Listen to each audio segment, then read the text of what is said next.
Hey everybody, this is a real quick video in case you have a Skullcandy Barrel wireless Bluetooth speaker and you need to do a hard reset to the factory default settings on it. You're going to want to do this reset for one of two reasons. The first one is troubleshooting in case this speaker is not connecting to your phone or other device, or it's not syncing with Bluetooth properly or pairing with Bluetooth, or if it keeps disconnecting. Any issues like this where it's not working properly can very often be fixed with a factory reset.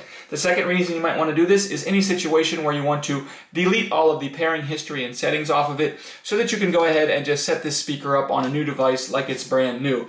So all we need to do if we want to do this is we're just going to come in and find the volume down and the volume up buttons, and we're just going to press and hold them simultaneously for 10 seconds, which will cause this speaker to revert back to its factory settings. All previously paired devices will be deleted.